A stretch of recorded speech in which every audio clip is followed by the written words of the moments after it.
ஜெய ஜெய சங்கர ஹர ஹர சங்கர. ஸ்ரீ மகாபெரியவா சரணம். மகாபெரியவா தன் நீண்ட நூற்றாண்டு கால ஆன்மீக தவ வாழ்க்கையில பாரதம் முழுக்க பயணம் செஞ்சு அவரோட பக்தர்களுக்கு தன் பேரன்பையும் ஆசிகளையும் அருளியிருக்கார். அவர் எந்த ஊருக்கு போனாலும் அங்க உள்ள கோயிலுக்கு போவார், அங்க உள்ள ஆத்தங்கரையில நீராடுவார், நடைபயணமாத்தான் போவார்.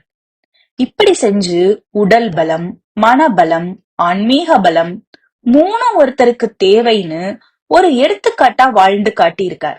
இப்படி அவர் ஒரு ஊருக்கு போறப்போ அங்க உள்ள முருகன் கோவில்ல ஒரு நாள் சாயங்காலம் தன் அருளுரைய வழங்கினார். அப்போ கோவில்ல உள்ள பக்தர் ஒருத்தர் கேக்குறார் மகாபெரியவா கிட்ட, பகவான் முருகர் ஒரு ஞான பழத்துக்காக கோச்சுண்டு தண்டாயுத பாணியா பழனிக்கு வந்துட்டாரே, ஒரு கடவுள் இப்படி கோச்சிட்டு வரலாமா, இது சரியா அப்படின்னு கேள்வி கேட்டார். அந்த கேள்விக்கு மகாபெரியவா நிதானம் இழக்காம அவர் பாணியிலேயே பதில் சொன்னார். அந்த பதில் என்ன, தொடர்ந்து பார்க்கலாம்.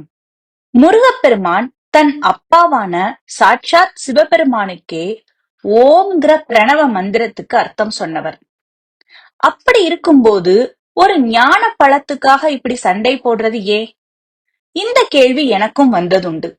முருகனோட கதையில சிவபெருமான் முருகருக்கும் விநாயகருக்கும் பரீட்சை வைக்கிறார். உங்க 2 பேர்ல யார் முதல்ல உலகங்களையும் சுத்தி வர்றாங்களோ அவங்களுக்குதான் இந்த ஞான பழம்னு சொல்றார். அவங்கதான் பெரும் ஞானின்னு சொல்றார். முருகன் தன்னோட ஞானத்தை உலகத்திலையும் தேடுறார். ஆனா ஞான மூர்த்தியான மூஞ்சூர் வாகன விநாயகரோ ஞானத்தை தனக்குள்ளேயே தேடுறார். அவருக்கு உடனேயே ஒரு யோசனை உண்டாரது. பரமசிவனும் பார்வதியும் எதிரில இருக்காங்களே, அவங்கள சுத்தி வந்து ஞான பழத்தை வாங்கிக்கிறார்.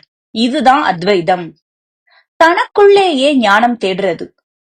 ஒரு நல்ல சிந்தனை பல சாதனைகளை உருவாக்க உந்துதலா இருக்கும். அந்த சிந்தனை எங்கே இருந்து உண்டாரது? நம்ம மனசுல இருந்துதான் உண்டாரது. சரிதானே? சரி, நம்ம கதைக்கு வரலாம்.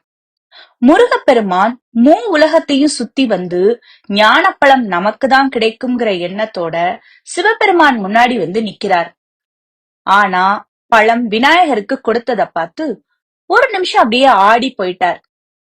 அவருக்கு அப்பதான் உண்மை புரியுறது. உண்மை ஞானம் வெளியில கிடையாது, அது நமக்குள்ளதான் இருக்கிறதுங்கிறத புரிஞ்சுக்கிறார். அந்த நொடியே அவர் ஞானத்தை அடைஞ்சிட்டார். ஒருத்தருக்கு ஆத்ம ஞானம் உண்டானா என்ன ஆகும் தெரியுமோ? பொன், பொருள், அகங்காரம், நான், என்னோடதுங்கிற எண்ணம் அந்த நிமிஷமே நம்மளை விட்டு போயிடும். எல்லாத்தையும் முருகன் துறந்தார். ஒரு கோமணத்தோட தண்டாயுத பாணியா பழனி மலைக்கு போனார். லோக நன்மைக்காக சூரபத்மனோட போர் செஞ்சார். அந்த அரக்கனை வதம் செஞ்சு லோகத்துக்கு பெரிய உபகாரம் செஞ்சார். அந்த கதை ஒரு வகையில மாயைங்கிற தத்துவத்துக்கு எடுத்துக்காட்டா சொல்லலாம். அது எப்படின்னு நீங்க கேட்கலாம், நானே சொல்றேன். பிரம்மங்கிறது பேரன்பு. என்ன தவிர இன்னொன்னே இல்லன்னு ஆயிட்டா அப்புறம் சண்டை, சச்சரவு, மனக்கவலை ஏற்பட வாய்ப்பே இல்ல. இந்த லோகத்தை சிருஷ்டி பண்ணணும்னா ஒண்ணுல இருந்து இன்னொன்னு உருவாக்கித்தானே ஆகணும். அதுதான் மாயா சக்தியோட அடிப்படையே. துவைதம்னா இரட்டை நிலைன்னு அர்த்தம். அதாவது இரட்டை உணர்வுகள், நன்மை தீமை, மகிழ்ச்சி வேதனை, குளிர் வெப்பம், பிறப்பு இறப்பு, ஒளி இருள்.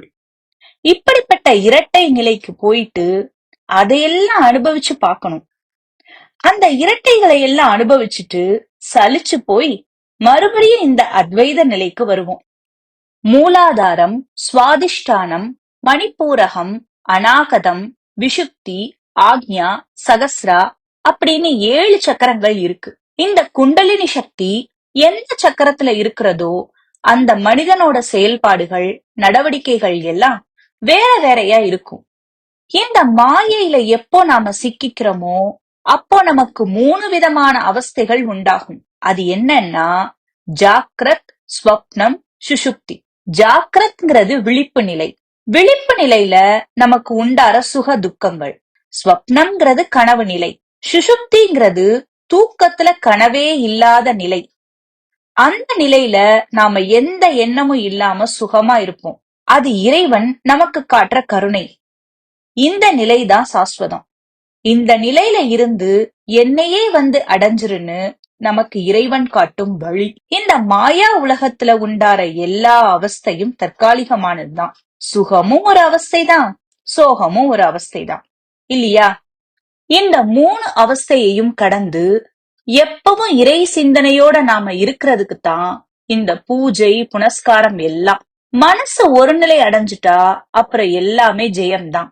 முருகனோட கதை நம்ம வாழ்க்கைய ஆன்மீக பாதைக்கு திருப்புறதுக்கான ஏற்பாடுதான். அதனால நீங்க எந்த புராண இதிகாச கதைய படிச்சாலும் அதுல என்ன உள்ளார்ந்த அர்த்தம் இருக்குன்னு தேடுங்கோ. அந்த தேடுதல் உங்களை இறைவனை நோக்கி திசை திருப்பும்னு சொல்லி பெரியவா தன் அருளுரைய முடிச்சார். எல்லாரும் சேமமா இருங்கோ. காமாட்சி அம்பாளோட பரிபூர்ண ஆசிகள் உங்களுக்கு கண்டிப்பா உண்டுன்னு ஒரு புன்னகையோட சொன்னார். ஜெய ஜெய சங்கர ஹர ஹர சங்கர. ஸ்ரீ மகா பெரியவா சரணம்.